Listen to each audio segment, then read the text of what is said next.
রচনা মধুসূদন মুখোপাধ্যায়, প্রযোজনা আনন্দ। শুরু হচ্ছে নাটক বেটি রং।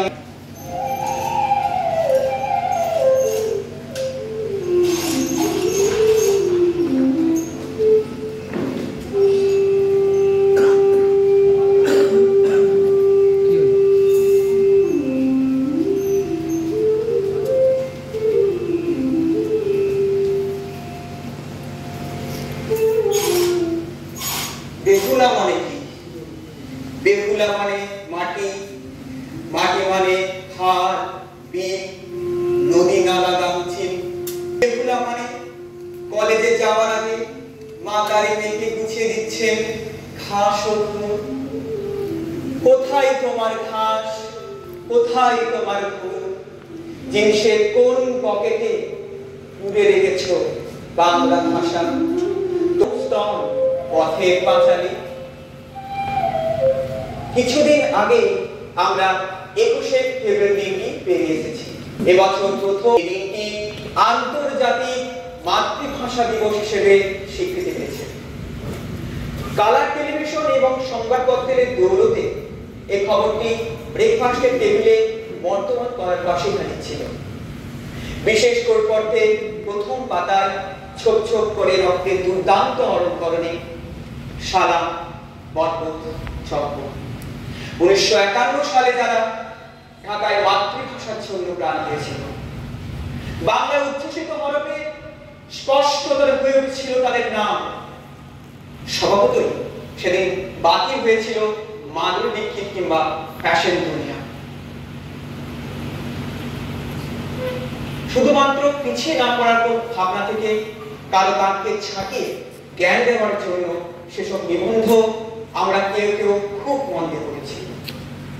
আবার আমাদের মধ্যে কেউ কেউ সকালে বাজার, দুপুরে অফিস কিংবা রাজনীতি, সন্ধ্যায় ইংলিশ মিডিয়াম সন্তানের হোমওয়ার্ক করা এবং হাতের মুঠোয় 36টা চ্যানেল শুরু। রাতে 6/7 ঘাটের গতিতে শারীরিক বিছানা। এসব পরিপাটি আমরা গৃহসজ্জার ভিতরেই দেখে নিয়েছি। ঘাস খাবো, বাংলাদেশের শহীদ বেদিতে মাল্যদান।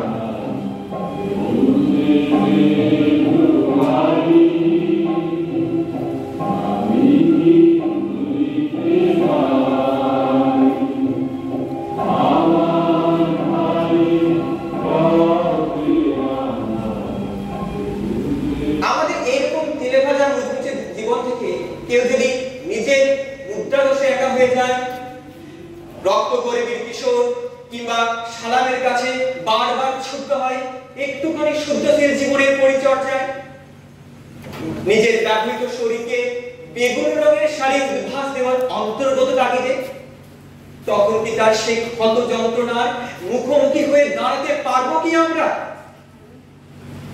একটা ব্যক্তিগত পরাবাস্তব সাঁকো বেরিয়ে সে খুঁজে পায় তার একটি নিজস্ব জায়গা, যেখানে কিশোরী ঘুঙুর ঝর্ণার জলের মতো রেভিনিউ স্ট্যাম্পের উপর সই মারা হাতের স্বাক্ষর আমাদের দিকে তাকিয়ে মুচকি হাসে, কাছে ডাকে। তখন কি কোনো দায় অনুভব করবো না আমরা? ন্যূনতম অপরাধ বোধ কি আমাদের পিঠে বন্ধুর মতো হাত রেখে একটুখানি সতর্ক করে দেবে না আমাদের? তাহলে পরবর্তী প্রজন্মের কাছে কোন আশ্বাস রেখে যাব আমরা? কোন বীজ অঙ্কুরিত হবে তাদের পাললিক জমিতে?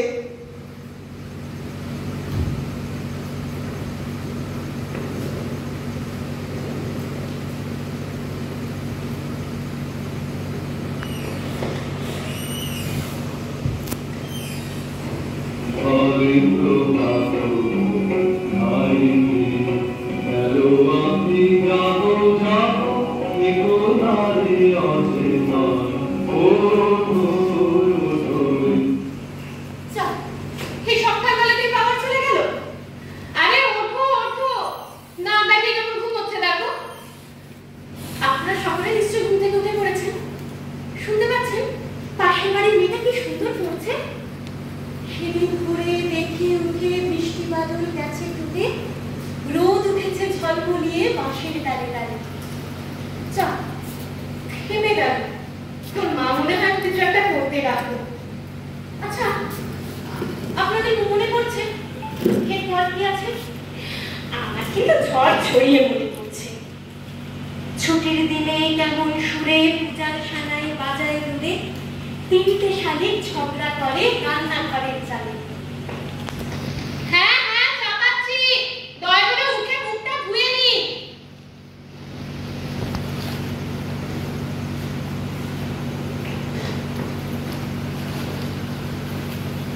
আচ্ছা, আপনাদের মনে পড়ছে এর পরের স্তবগুলো কি আছে? আমার কিন্তু ঝড় ছড়িয়ে মনে পড়ছে। আর আমি শুনতে পাচ্ছি আপনাদের ভেতর থেকে কেউ বলছে,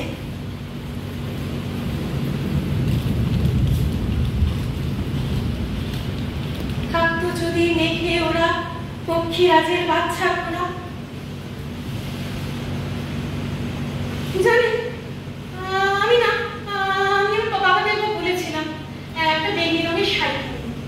বাবা বলেছে কি হবে বেগনি রঙের শাড়ি নিয়ে? আমি বলেছিলাম কেন, রোদ্দুরে দেব। বলেই বাবা হো হো করে হেসে উঠল। তার মানে তুই শাড়িটা পরবি না, খালি রোদ্দুরেই দিবি। আমি তখন বলতে চেয়েছিলাম, একটা ছোট্ট মেয়ে যদি বেগনি রঙের শাড়ি রোদ্দুরে না দেয়, তাহলে দূর থেকে লোকে বুঝবে কি করে যে ওইখানেই রাজার বাড়ি? আমি ঠিক ওইভাবে গুছিয়ে বলতে পারি। বলেছিলাম রাজার বাড়ির একটা ছোট্ট মেয়ে ও রোদ্দুরে দেয় বেগনি রঙের শাড়ি, পরে তুই আমার বইয়ে। বাবা বলল, ও তোর মুখস্থ হয়ে গেছে। বলি বাবা শুরু করলো, থাকতো যদি মেঘে ওরা পক্ষীরাজের বাচ্চা কোনা, তক্ষুনি যে যেতেন তারে লাগান দিয়ে বসে, যেতে যেতে নদীর তীরে ব্যঙ্গমা আর ব্যঙ্গমীরে পথ শুধিয়ে নিতেম আমি গাছের তলায় বসে।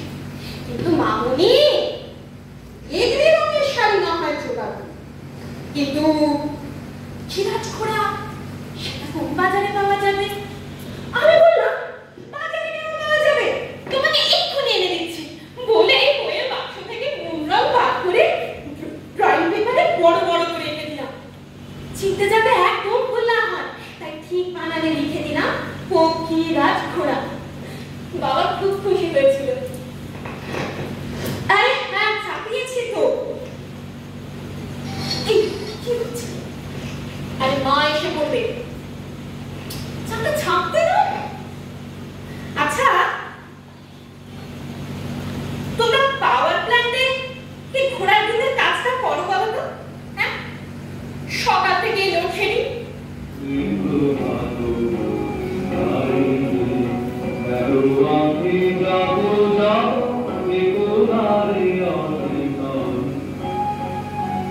ওকে বাবা, ঘোড়ার কিন্তু কথাটা বিদ্র করে নিচ্ছি।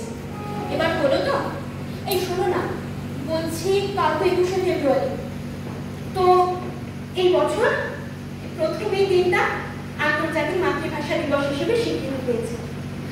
না তেমন কিছু না, ওই কালকে শিল্পাঙ্গন ক্লাব থেকে বিপিন দ্বারা এসেছিল, আমাকে একটা কবিতা পড়তে বলেছে। যাবো তো? কি বিকাশকে কথা দিয়েছো? আচ্ছা ঠিক আছে, অন্য একদিন যাবো না ওদের বাড়ি। বিবাহ বার্ষিকী তাহলে আমি তুমি যাও, পরে আরেকদিন দুজন একসঙ্গে যাওয়া যাবে। এটাকে তুমি আগে থেকে বলছো?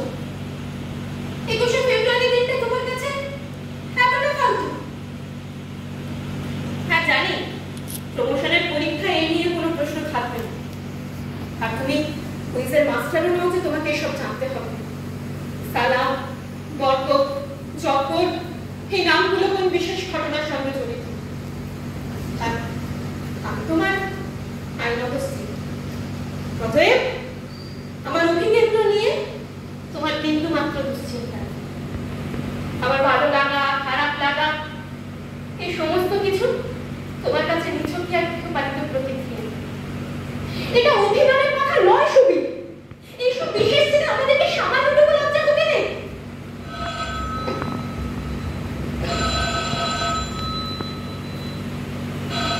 হ্যালো, হ্যাঁ বলছি, আপনি কি বলছেন? ও বিপিন, হ্যাঁ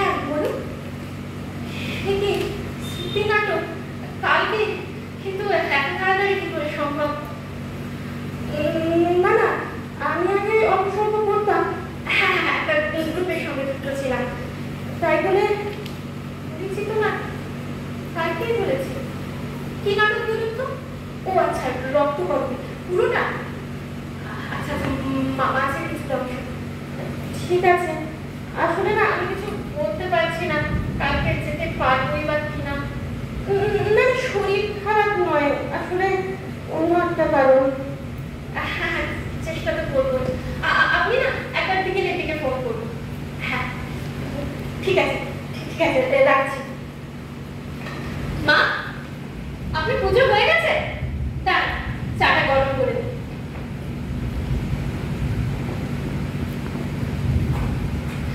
আসলে বিপিন দ্বারা ফোন করেছিল, আমাকে একটা শ্রুতি নাটকে নিতে চাইছে। কি অসুবিধা হবে বলুন? না, আমি তো সমস্ত কাজকর্ম সামলেই যাব। না, আমার একটা কবিতা পড়ে কিংবা নাটক করে দেশ এমন কিছু উদ্ধার করে যাবে। আর দেশ উদ্ধার করতে তো আমি যাচ্ছিও না। যারা এই দিনটাকে আদিক্ষেতা বলার মতো স্মার্টনেসে পৌঁছয়নি, আমি তাদের পাশে দাঁড়িয়ে একটুখানি শ্রদ্ধা জানাতে চাই। শোনো সুবীর, আমি বিকাশের বিবাহ বার্ষিকীতে যাব না। আশা করছি তুমি আমাকে জোর করবে না। আর এটা যা ইচ্ছে তাই নয়, তুমি তো বুঝতেই চাইছো না। কি টিফিন করে যাবে না? এতটা রাগ হয়ে গেল। আচ্ছা ঠিক আছে, টিফিনটা করে যাও অন্তত। দাঁড়া,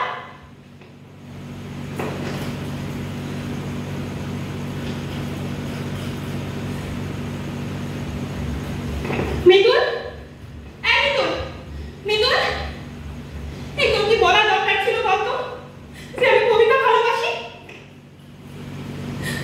হ্যাঁ, আমি ভালোবাসি, কিন্তু তুই এখন আমাকে বলে না আমি এখন কোথায় যাব?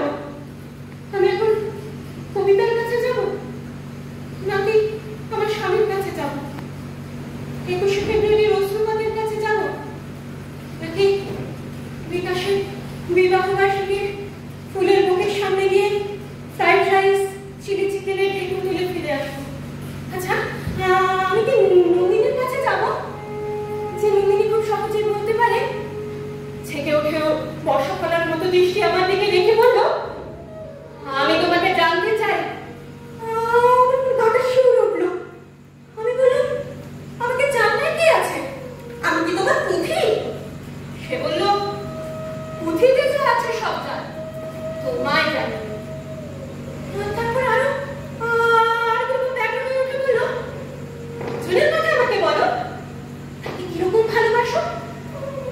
আমি বললাম, জলের ভেতর তার হাত, বাতাসের উপর তার পাতে যেমন ভালোবাসে, ফলে লাগে বাতাসের গান, আর হারে জাগে ঢেউয়ের নাচ।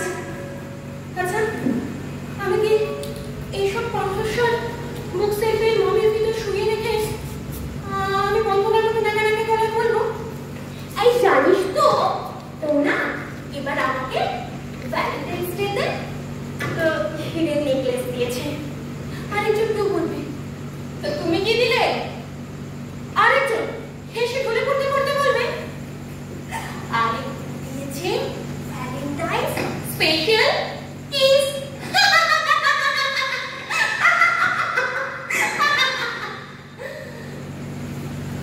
বল, এই সব এখন আমি কোথায় যাব? কোথায় যাওয়ার কথা আমাদের? আচ্ছা, আমাদের কি কোনো প্রতিশ্রুতি ছিল নাকি প্রাসাদের আলোর ঝলসানি উড়িয়ে দেয় সব হৃদয় হার, তারা শরীরের ভেতর বাসা করে লক্ষ্য নিখুঁত পতঙ্গেরা? তাহলে সমস্ত সংখ্যার শেষে টুথপিকই হবে আমাদের একমাত্র পরীক্ষা, আর অধিকান্ত পুরুষের নাম টাকা হবে আমাদের চরম সফলতা। আমার সে কিশোর জানিস, কালকে হয়ে এসেছিল স্বপ্নে। এসে কি বললো জানিস? বাজার দরের চেয়ে বেশি দামি টাকা ঘুষ দিয়ে জীবনকে পাওয়া যাবে ভেবে যেন জীবনের পথ উৎস অন্বেষণে তারা সকলে চলেছে, পরস্পর থেকে দূরে থেকে ছিন্ন।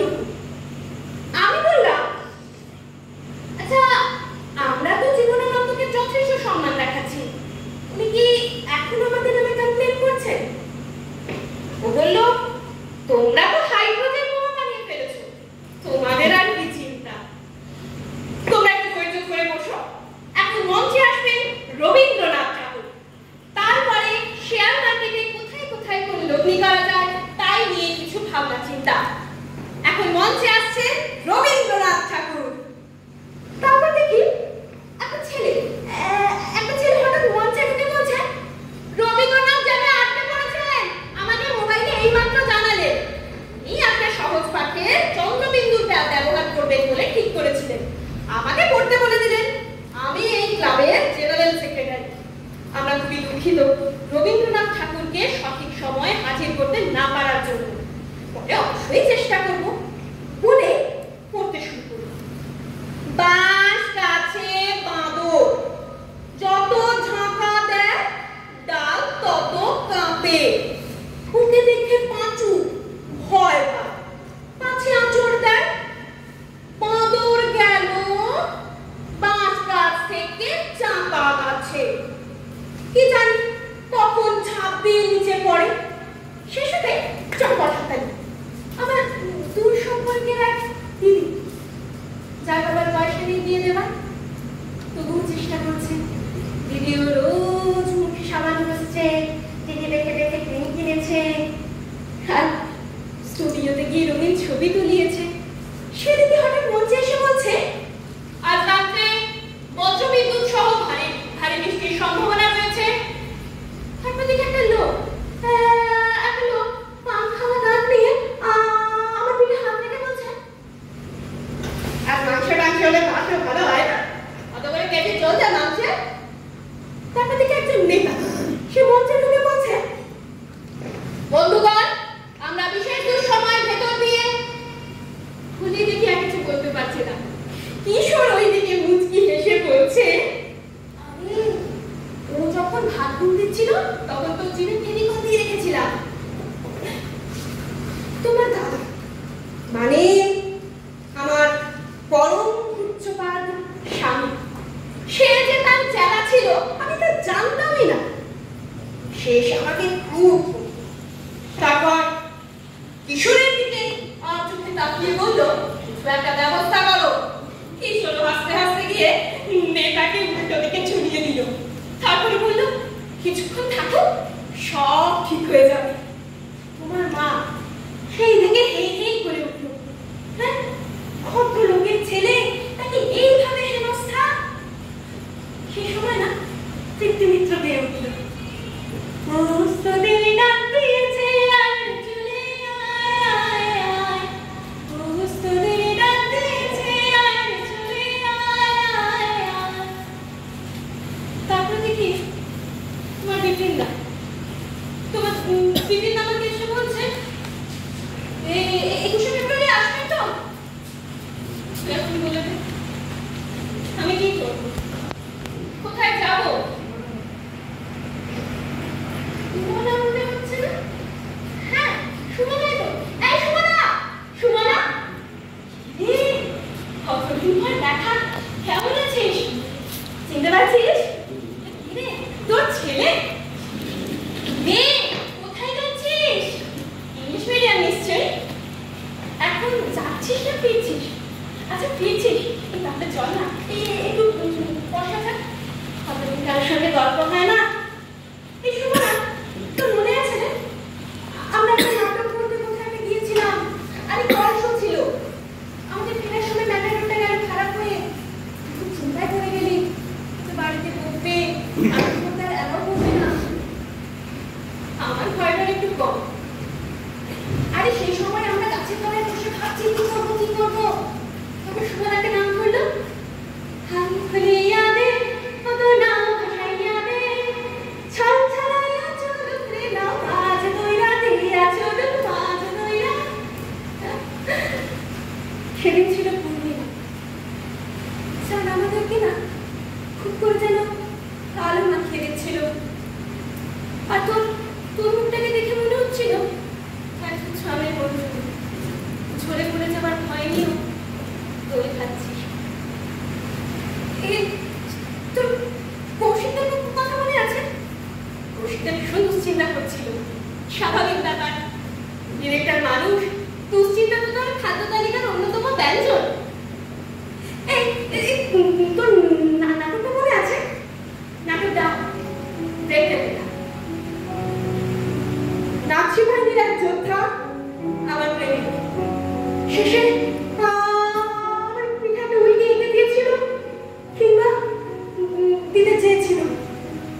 কিন্তু এখন কি মনে হয় জানিস, এই নাটক ছেড়ে দেওয়ার পর এই বিবাহিত জীবনে আমার পিঠে না কোথাও ওই উল্কি চিহ্নটা থেকে গেছে।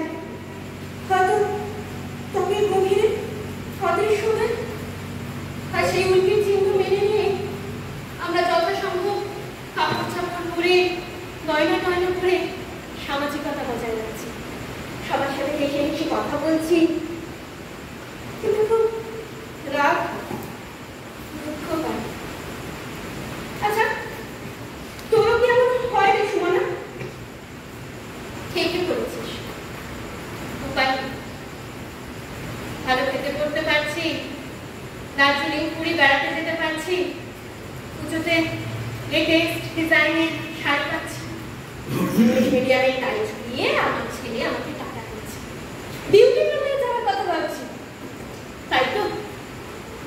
সুমনা, সব থেকে আশ্চর্য কি বলতো, তুই আদতেই আমার স্বপ্ন। আমি দেখলাম তুই তো ছেলেকে নিয়ে চলে যাচ্ছিস, আমি ডাকলাম কিন্তু তুই সাড়াও দিলি না। হয়তো তুই অন্য কোনো নামে এতটাই ব্যস্ত হয়ে গেছিস যে সুমনার মতো অরণ ভাসে দাঁড়িয়ে গেছে। কিন্তু আমি কাকেই বা বলবো বল, কাকেই বা বলবো আমার এই পিঠটা দেখিয়ে? মাসি মাসি পিঠে দেখো তো, মনে হয় আমার পিঠে উল্কিয়ে চিহ্নটা এঁকে দিয়ে গেছে। দেখো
গেছে। ঠিক আছে? ওকে, কাম অন। तुझे भी पिला दे शराब पीने फिर होता है क्या, तुझे भी पिला दे शराब पीने फिर होता है क्या,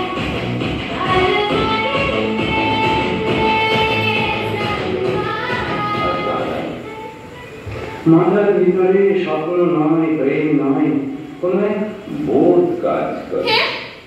আমি সব দেবতার কাছে চলে আসি, বলি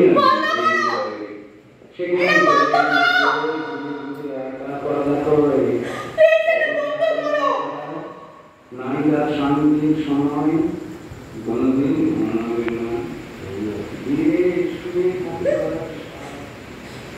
কিশোর,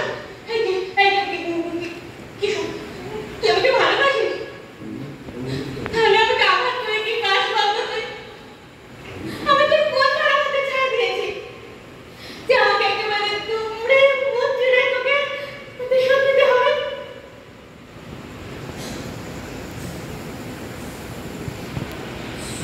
তুমি আমাকে একটু বাড়ি নিয়ে চলো প্লিজ। বমি বমি করছে। না, ধরা দরকার নেই। ভাই বিকাশ, তোমাদের এই আনন্দ অনুষ্ঠানে একটু বিঘ্ন ঘটালাম, কিছু মনে করো না। চোখাবারটি খেয়ে যায়, পরে আবার দেখা হবে, আবার দেখা হবে।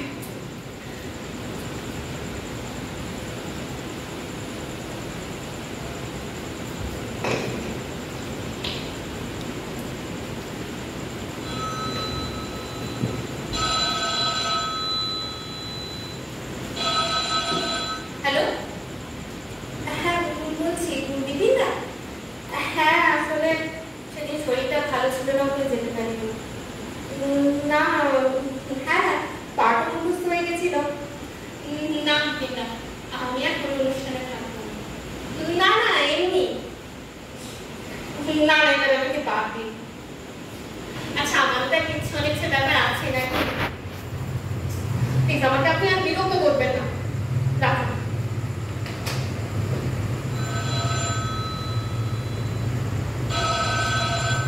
হ্যালো মিতুল, এই তুই বিপিনদার সঙ্গেই আছিস?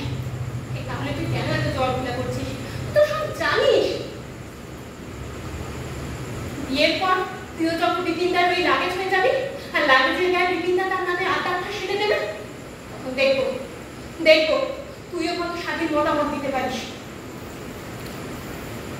আরে আমাদের বেঁচে থাকাটাই তো ইস্যু ভিত্তিক। দাদা বিশেষ কিছু ইস্যুতে আমাকে মেনে নিয়েছে, আর আমিও হয়তো বিশেষ কিছু ইস্যুতেই তো দাদাকে মেনে নিয়েছি। সেসব ইস্যু আমাদের এই ফ্ল্যাটে মোজাইক করা ফ্লোরে আরাম এনে দেওয়ার জন্য কবিরাজ মশাইয়ের মতো বলে দিয়েছে একেবারে বাইরে যেতে দিতে পারবেন না। একটু অন্যরকম হাসি বলে, আরে ওই হাসিটাই তো ভালো ঠেকছে না। ওই যে বলছে ভালো বোধ হচ্ছে, ওইটাই হচ্ছে খারাপ লক্ষণ। না একদম, তুমি তোমার বিপিনদাকে বলে দাও সেটা অন্য কাউকে দেবে। কি বেগনি রঙের শাড়ি কিনেছিস? বেগনি রঙ কেন হঠাৎ? কি রোদ্দুরে দিবি? কিন্তু কিন্তু আমি তো আর পক্ষীরা জন্য রাখতে পারি না দিবি তুই।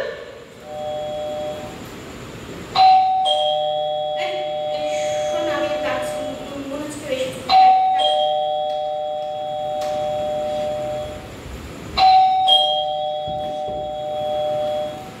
তুমি অফিস থেকে এত তাড়াতাড়ি? শরীর টরীর খারাপ হয়েছে নাকি? বাবা, এত ফল! আচ্ছা, আমি কি এত একা সব খেতে পারি? আচ্ছা, তোমাদের হাতে খামটা কি গো? না না, ঠিক করে ফেলেছ। ওই দেখি দেখি।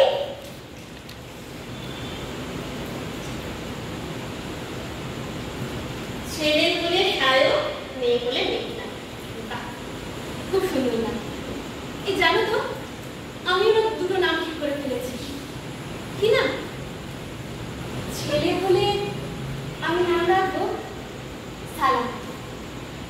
কিন্তু এটা মুসলমানের নাম। আচ্ছা, নামের গায়ে তোমাদের হিন্দু মুসলমান লেখা থাকে? আর তাছাড়া এই নামটা এমনি আসেনি, একটা বিবাহ বার্ষিকী গুমির গল্প থেকে উদ্ভব। ছেলে যদি সব শুনে নিতে পারতে করবে, আমিও তো ওই নামে সালাম। চিৎকার করো না। আর তাছাড়া আমাদের যে মেয়ে হবে তা তো কোনো মানে নেই। মেয়ে বলে নাম রাখবো নন্দিনী। যে নন্দিনী মায়ের রিহার্সাল রুমে ভ্রূণ অবস্থাতে নড়ে চড়ে, কথা বলে, গান গায়। এটা কিন্তু খাঁটি হিন্দু না। নিশ্চয়ই তোমার আপত্তি থাকবে না? সালাম নামটা কোনো মতেই রাখা যাবে না বলছো? দেখো, একটা সামান্য নাম কিভাবে তোমার সামাজিকতাকে তুড়ি মেরে উড়িয়ে দিচ্ছে। আচ্ছা, এই সময় যদি কবি বলে ওঠে, ঘরে ফিরে মনে হয় বড় বেশি কথা বলা হয়, চতুরতা ক্লান্ত লাগে খুব, মনে হয় পিশাচ পোশাক খুলে পরে নিয়ে মানব শরীর একবার, দ্রাবিত সমাজ ভয়ে বয়ে আনে জ্বলিয়ে ওঠা, ভেসে ওঠা খেলার মতো অনন্ত স্বয়ং লাগে। যদি তাই লাগে তবে ফিরে এসো। চতুরতা যা কিবা আসে যা, লোকে বলবে মূর্খ বল, লোকে বলবে সামাজিক বল। আচ্ছা, এই প্রখর সূর্যকিরণ সহ্য করার ক্ষমতা তোমার আছে? না, আমার নেই। তাই তো আমি একা একা, না একা নই, সুমনাকে ডেকে বিনোদদা, কৌশিকদা,